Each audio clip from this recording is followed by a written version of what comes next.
one point, Jon Jones was untouchable, a prodigy, a champion, the greatest talent the UFC had ever seen. But behind the knockouts and highlight reels was a storm waiting to explode. Arrests, drug tests, scandals, and chaos followed him at every turn. Every time he rose, he fell even harder. This isn't just a story about a fighter losing control. It's about how the sport's brightest star burned his legacy to the ground. What happened to Jon Jones? Why did fans turn on him? And how did the UFC's golden child become its biggest cautionary tale? Let's go back to where it all began. Jon Jones didn't just beat legends, he made them look like amateurs. At 23, he wasn't just the youngest UFC champion ever, he was a myth in the making. His limbs moved like whips, his mind processed chaos mid-fight, and his confidence? It bordered on divine. Joe Rogan said it best, he's a different breed of human, and for a while, it felt true. Fans watched in awe as he steamrolled Mauricio Shogun Rua, dismantled Lyoto Machida, and played with Quinton Rampage Jackson like it was backyard sparring. The narrative was clear. We were witnessing the birth of the GOAT, but even then, shadows crept in. In 2012, after defending his title with ease, Jon crashed his $190,000 Bentley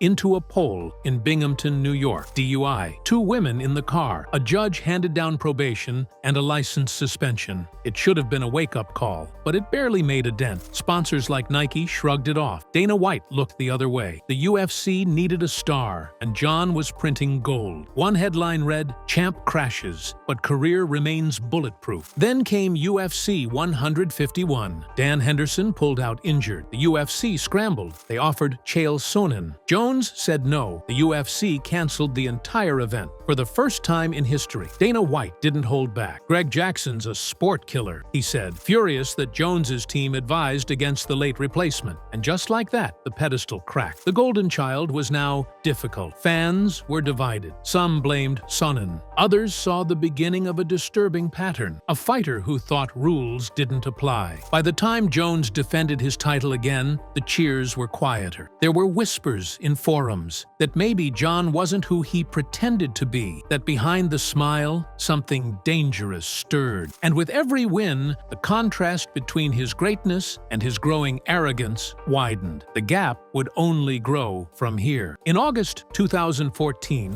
a promo face-off between Jon Jones and Daniel Cormier turned into chaos. Shoves, swings, a full-blown brawl in the middle of the MGM Grand Lobby. Fans cheered it on. The UFC used the footage to promote the fight, but behind the scenes, regulators weren't laughing. The Nevada State Athletic Commission fined both men, and a leaked off-air video showed Jones threatening to literally kill Cormier. The mask had slipped. Then came January 2015, UFC 182. Jones beat Cormier in dominant fashion, solidifying his reign. But less than 2 weeks later, the bombshell dropped. Jon had tested positive for cocaine before the fight. Out of competition? Yes. Technically not against the rules, but the optics were devastating. "Our champ was partying while preparing for a title fight?" one analyst asked. Jones entered rehab for 24 hours. That was it. Sponsors started to get cold feet. Reebok pulled out. The media circled like vultures. This wasn't a one-off anymore. It was a pattern,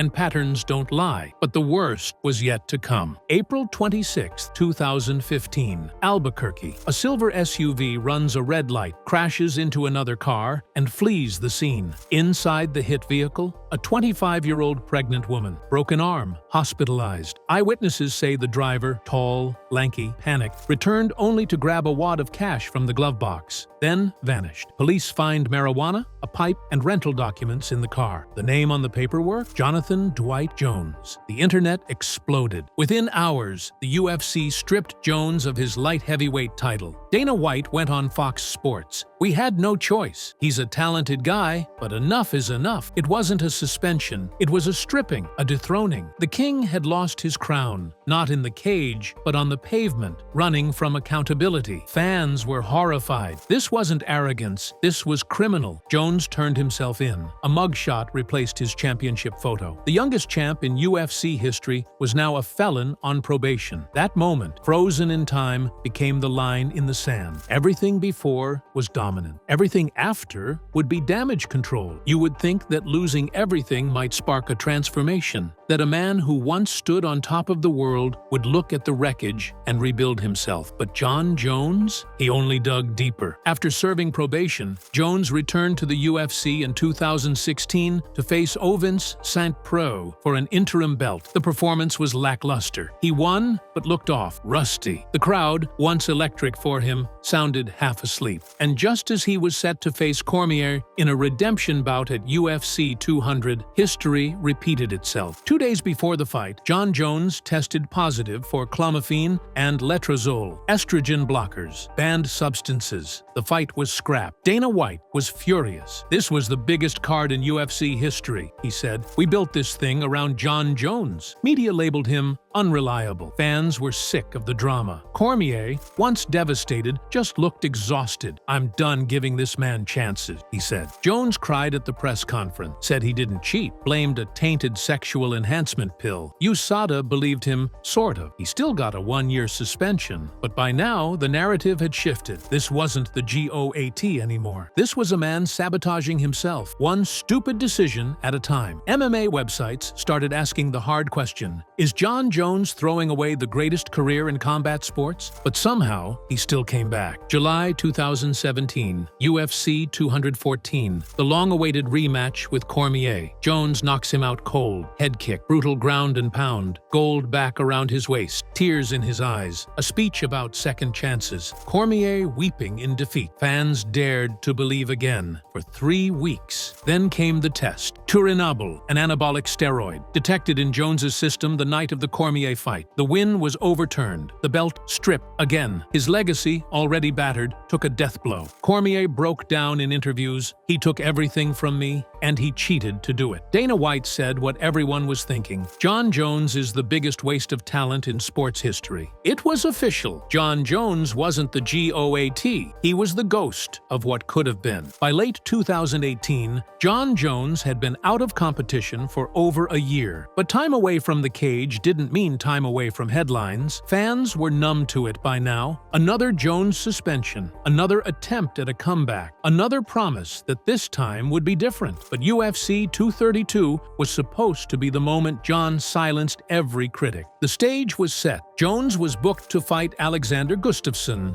in a long-awaited rematch. The first time they fought, Gustafsson took Jones to the edge in one of the greatest title fights in UFC history. Now, years later, the world was watching to see if Jones still had it. Then came the controversy. Just days before the event, the Nevada State Athletic Commission refused to license Jones after trace amounts of turinabol were found in his system. Again, this wasn't a new positive test, they said. It was residual pulsing from the previous infraction.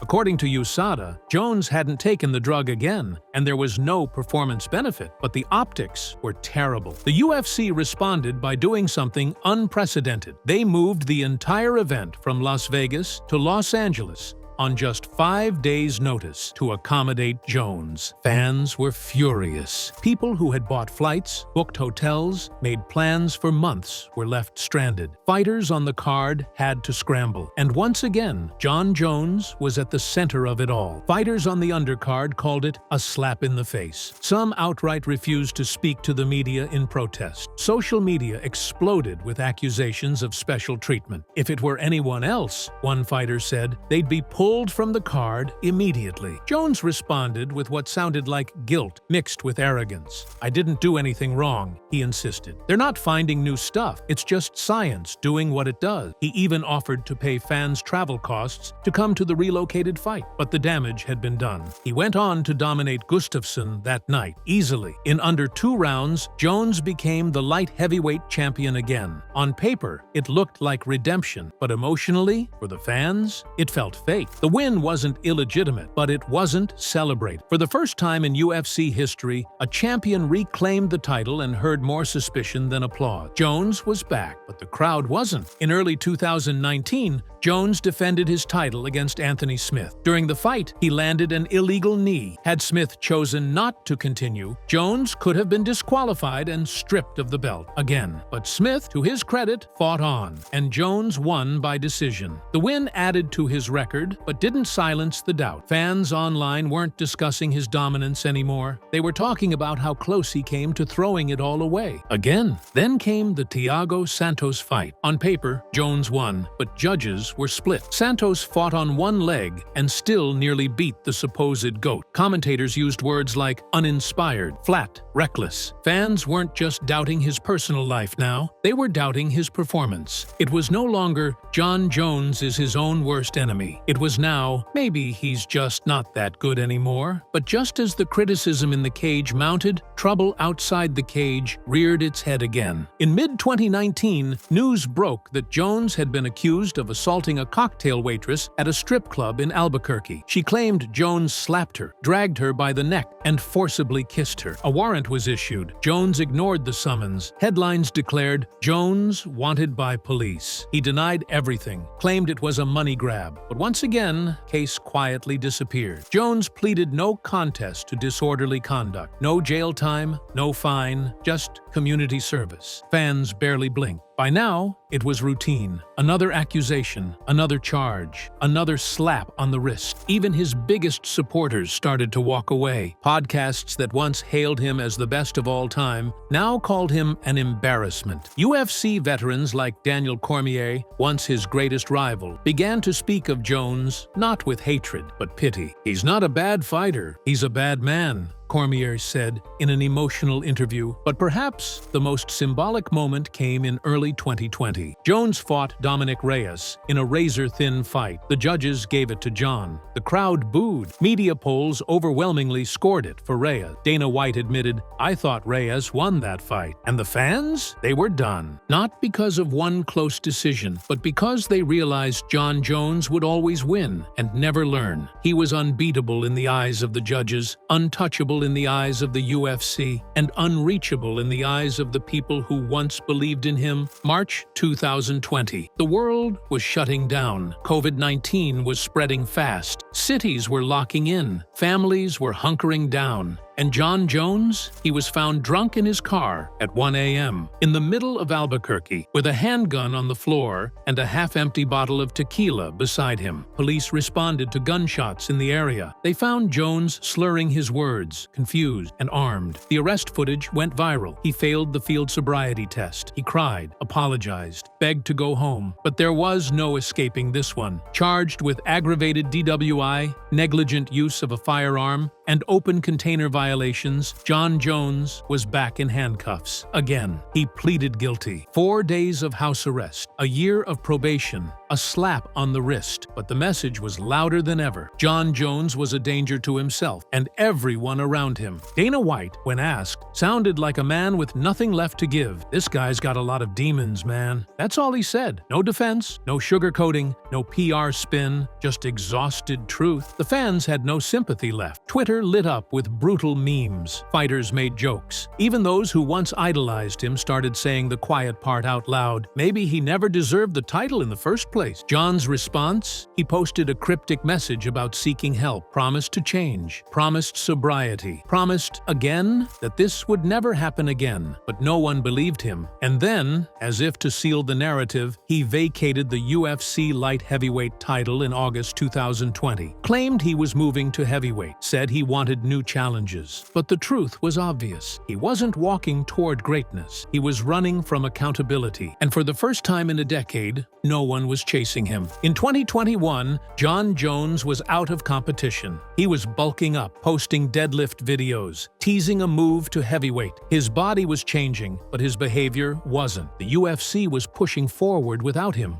New stars were rising. Israel Adesanya was dominating at middleweight. Francis Ngannou was knocking heads off at heavyweight. Kamaru Usman was beginning his reign. And Jon? He was stuck in limbo, a ghost of a champion, floating between scandals and silence. But then came the announcement. Jon Jones versus Stipe Miocic, the greatest light heavyweight versus the greatest heavyweight, was finally coming. A dream matchup. But before contracts were signed, Jon did what he always did. He imploded. September 2000 2021, Las Vegas. Just hours after being inducted into the UFC Hall of Fame for his fight with Gustafsson, Jones was arrested for domestic battery and felony vehicle tampering. The police report painted a grim picture. His fiancée was seen with blood on her mouth. Jones allegedly pulled her hair, headbutted a squad car, and told officers, "I want to go back to jail." It was horrifying, not just because it was violent, but because it was familiar. Fans, for once, weren't shocked. They were tired. This wasn't the prodigy slipping. This was the man behind the myth revealing himself again. UFC President Dana White, when asked, shook his head and said, "It's not even shocking anymore." Even his own team had enough. Jackson Wink MMA, his home gym,